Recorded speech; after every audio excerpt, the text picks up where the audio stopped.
Gaafiin Oromoo gaafii bittillee naa kennaatii miti. Gaafiin Oromoo erbeen isinirra teettantuun teenyaa irraa nuu ka'aadha.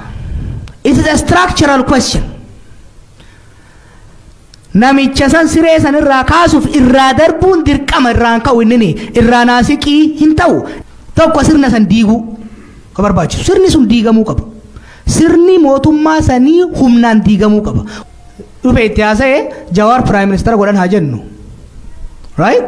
Jawaar Prime Minister yoo godhani sireen irra taa'u waraana isaaniiti. Dura maal godha? Itamaajoor Shumirraayi baacaa fi kana kaa'u eegala. Gaafas mataadhaanis buusan jechuudha. Waraana isaanii san diiguu qabna jechuudha. Waraana isaanii diiguuf immoo waraana keenya qabaachuu qabna. Diiguufuu duruma.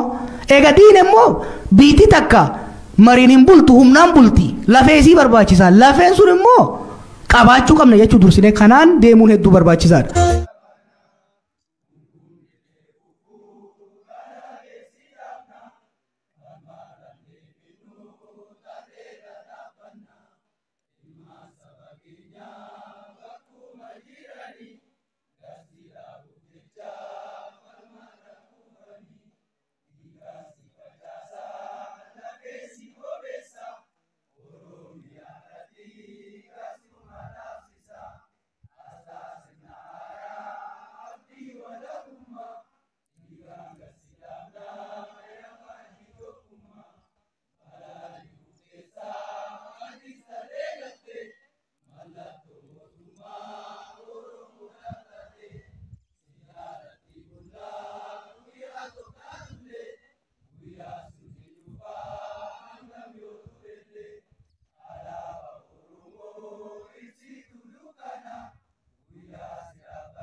Fama yookaan kolonii kana jalaa boofammoo Oromoon maal godhuu qabaa falallee kadha'uudhaan achi keessatti isaa fi iraafama uummata Oromoo irra ga'ee ofirraa kaasuudhaaf wanti inni gochuu qabu tokko kan jiraate achi keessatti furmaata biraa kan hin qabne afaan qawweetiin uummanni kun kan garboome furmaanni isaa tokkittiin afaan qawweetiin roorroo isa dhufe kana ofirraa qolachuu fi bilisummaa mataa isaa fi birmadummaa mataa isaa gonfatee biyya isaa heeraaf seera mataa isaatti bulfachuu kan achi keessatti barreesse haala kanaan filannoo biraa kaa'eetii hin jiru afaan qawweetiin uummanni kun kan garboome afaan qawweetiin akka bilisumuu danda'udha. Tooftaa fi maloota akkamitti akka fayyadamee mudannoo fi muuxannoo tokko qabsaa tokko qabsoo keessatti mudachuu danda'anii hedduutu achi keessa jira. Kitaaba kana yoo dubbistee ta'ee achi keessatti akkuma loluun jiraatu lolamuun ni jiraata akkuma booji'uun jiru booji'amuun ni jira waraanni illolaa lolchiisaa hin booji'amaa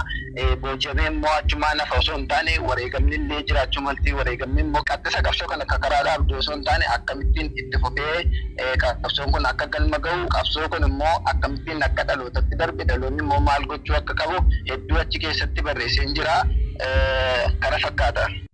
Hawaasni keenya kan Booranaa guyyaa dheengaddaa waraana adda bilisummaa Oromoo keessumaa kan Cibbaa Soddon Booru eebba gammachiisaa fi keessumaa waan baay'ee namatti toluun simachuu isaaniitu dhagahamaa ture.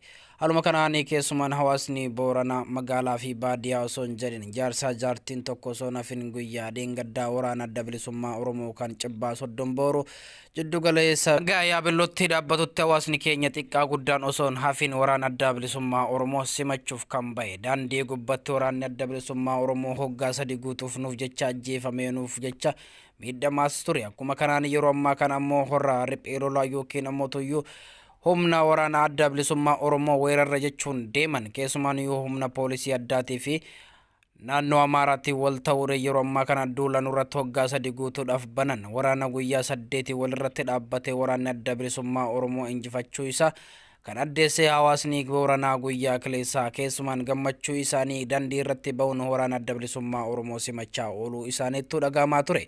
Akkuma shaashaa keenya kanarratti argaa jirtan waraanni adda bilisummaa Oromootii fi hawaasni wal keessa dabaalamuun sirba babbareedoo fi akkuma kanaan gammachuu miira namatti toluun waraana adda bilisummaa Oromoo simachaa ooluu isaaniitu mul'achaa jira. Haluma kanaan waraanni adda bilisummaa Oromoo magaalaa Yaabelloo fi akkuma kanaan kallattii san jiru guyyaa 4 oliif ammoo daandii karaa guddicha daandii karaa Keeniyaa qaxxaamursiisu guutuun guututti ugguruu isaaniitu dhagahame. Haaluma kanaan keessumaaniyyuu kaadreen yookiin humni dafee du'aa yookiin humna poolisii addaa Oromiyaa jechuudha waamaman yookiin maqaa ofii of waaman yeroo ammaa kana achi keessaa baqatanii bahuu isaaniitu dhagahamaa jira. Hawaasaa fi akkuma kanaan waraanni adda bilisummaa Oromoo akkuma shaashaa keenya irratti argaa jirtan kanatti gammachuu gurguddaadhaan ibsachaa ooluu isaaniitu dhagahamaa jira. Gammachuu waraana adda bilisummaa Oromoo kana qofaa miti golaalee Oromiyaa golaalee hedduu keessatti leenjii fi akkuma kanaan muuxannoo yeroo ammaa kanatti waraana adda bilisummaa Oromoo tarkaanfii waraana mootummaa Abiyyi Ahmad irratti fudhachaa jiruun gammachuu guddaaf yookiin immoo boojii gurguddaan kan mul'isaa jirus yoo ta'u manni Oromoo ammaa kana yeroo kana keessatti jajjabinnaa fi keessumaan tarsiimoo jiru hunda ummata keenya wajjin taane ni injifanna barri kun kan injifannooti jechuun ibsa isaanii baasaa jirani. Haaluma kanaa fi gameeyyii fi akkuma kanaan abbootii siyaasaa keenya yeroo ammaa kana mana hidhaa keessa jiranii fi keessumaan hayyoota keenya mana hidhaatii gabbaasanii ammaa kana ukkaamsanii mana isaaniitti jiran akka bilisaan gallakkisan jechuun gaafachaa jiraachuu isaaniitu dhagahamaa jira. Kanaaf waraanni adda bilisummaa Oromoo jajjabina hawaasa keenya biraa barbaanna keessumaa fakkeenyummaa guddaan hawaasni Booranaa fakkeenyummaa fi yookiin gammachuu guddaa nutti dhagame hawaasa keenya kan Booranaatiif ammallee galata galchuu barbaanna jechuudhaan xumurani. Dhaggeeffattootaa fi daawwattoota keenya sagantaan keenya guyyaadhaa kanuma fakkaata. Sagantaa keenya kanaaf wajjin turtii gaarii isiniin jenna. Hanga ammaatti kan isin wajjin ture ana obboleessa keessan Riyaad Bashir Oromiyaa Miidiyaa Teknooloojii irra ulfaadhaa horaa bulaa deebanaa. Onnen biita taani siila waalumaan daala taani gabeen keena faani taanaaf kootinii sii dhaabani tasoo gaara warra cufaayisumatti matani nasolee hakkaata yoomillee biraan rakkatan nasolee hakkaata ramateen biraan rakkatan. Kumisialo wangara tokumba jabina Ama tokumba kamya kritika kuta wanda gaya Nufirfir subiyo samanye dutene mara Yagare kubanye isitu dagu sagaba Idebite garole teni kuyagara Jani malga, karo malga, ema jante sakuno sana Jani malga, karo malga, ema jante sakuno sana